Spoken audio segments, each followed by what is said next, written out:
Hello everybody and welcome to this video where I'm going to be talking about Cuphead and why it could be and already is Game of the Year material. So real quick, for those of you who don't know, Cuphead just went platinum, which means in the 2 weeks or just over 2 weeks that it's been out, it has sold over 1 million copies on Steam and Xbox combined, which is great. I think the team really deserved it because if you know anything about them, they're a very small team.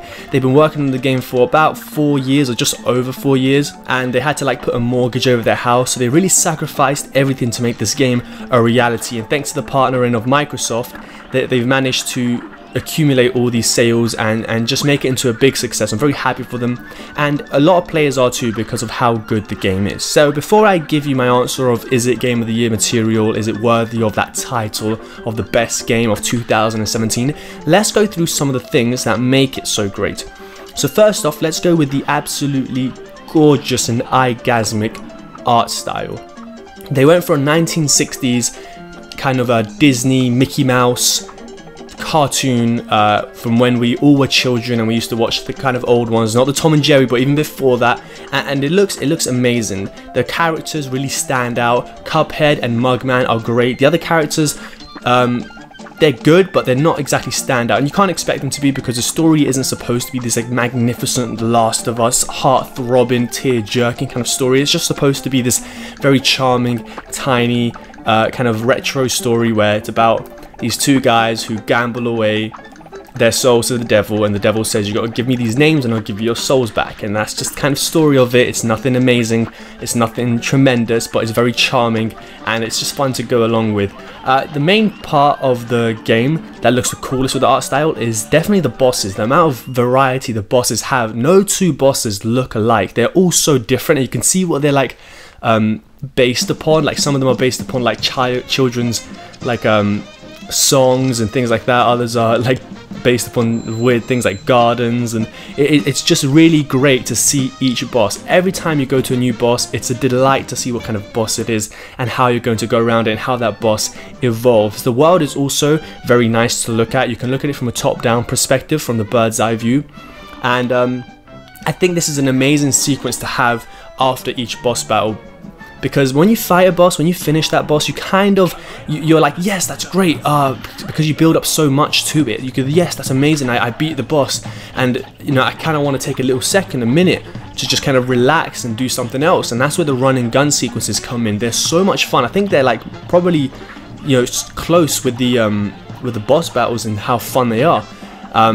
To go along with. It's kind of, if you don't know what it is, you can see it on the screen now probably. It's just when you run across the screen and you do some platforming, but it's very difficult, and each one is just so different, and you think they're all going to be the same, but they're not, and it's amazing. So let's go through the music. I think the music in this game is something that truly stands out as well. I think the music and the art style alone are a 10 out of 10, absolute perfection, because they go along with it so well. They've got the jazz, and they've got about, I think, like over 60 tracks that play along with the entire game.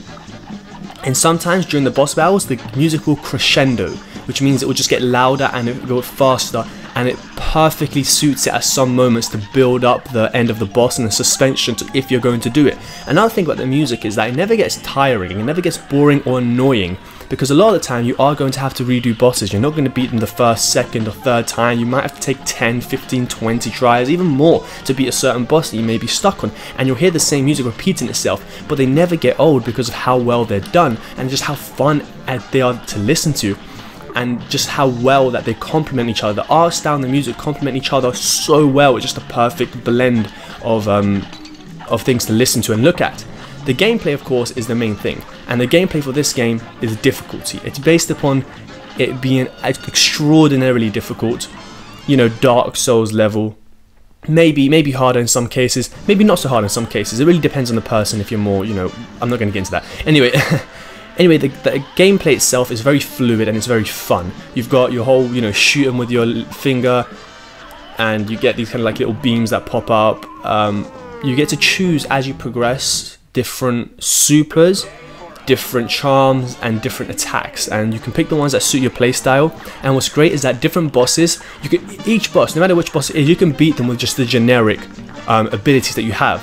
But what's great is that if you want to, you'll fight a boss, and halfway through you realize, oh wow, this sequence would be really good if I had, you know, the shot where if I shoot it from behind, it will rebound and hit him again, because I seem to be moving back and forth a lot instead of standing in one spot. So different abilities and different supers will suit the certain boss at different occasions, which is it's great to have because you've got a lot of variety. Another great thing about the bosses is the way they change during the sequences. You'll have some bosses where they'll start off as just like a woman, and then it will turn into like a dude shooting an arrow and then it will turn into like a moon. It's completely insane, and it's so creative. The creativity that went into this game is outstanding. Every time you go to fight a new boss, you're looking forward to what it could be. And what's great about the bosses is that sometimes you'll figure out there's a pattern to beat one, and you'll think, yes, I've got this pattern down, I've fought this boss 3 times, and then out of nowhere the boss will change its attack or change its form, and you think, well, I haven't seen this one yet. It was supposed to turn into this, or it was supposed to shoot me with this attack. Why has it done this one? So the amount of variety it has, and the way the game varies on how you could, be killed or lose a life, it is great, because it always keeps you on your toes. You think, okay, if this goes perfectly, I'll get this sequence and this one, but if it don't, because I'm good at doing them, but if it goes wrong, I can get this one and this one. That will kind of ruin my groove of the game. Nevertheless, no matter what happens, when you beat a boss, you get a real relief inside of you, and it's just great. The game is intentionally hard, but it's not impossible. It is pattern based. So do I think this game is Game of the Year worthy? Honestly, I do think it is, because of just the amount of things you get for such a low price of $20 or £16. The amount of content you get that you don't get for some AAA games for a bigger price and a bigger budget. The amount of creativity and emotion and hard work that went into this game is something to be marveled at, and a lot of other bigger companies should kind of look at this and think, well, we need to take that emphasis, we need to take that kind of style and look at games and make them the same way. So I think personally this game is definitely Game of the Year worthy, and right now it may be too soon to say, because we do have great games I'm looking forward to, like Assassin's Creed Origins coming out, but right now it is my Game of the Year for 2017. But will the critics think the same? Will the professionals, quote unquote, on your IGNs and your GameSpots and whatever think the same?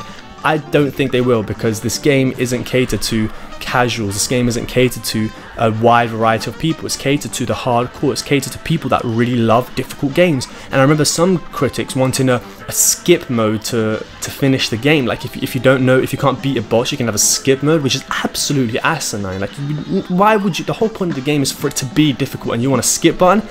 That's idiotic. That's like just thinking, oh, I don't want to do the middle part of this game, can you just send me to the boss with all the upgrades? It's like, no, that's not the way it works. There was also another guy, you've probably heard of this, where he was like struggling to get past the tutorial, and it was his first time playing, but whatever. I don't think the critics so far have been quite good with the game. It's sitting on I forgot what it's sitting on Metacritic, but it's doing pretty well. But nonetheless, I think this is so far Game of the Year. I don't know if you think the same. If you do, comment down below. If you don't, comment down below and let me know what is your Game of the Year for this year, or what you think it could be. So thank you guys for watching, and peace out.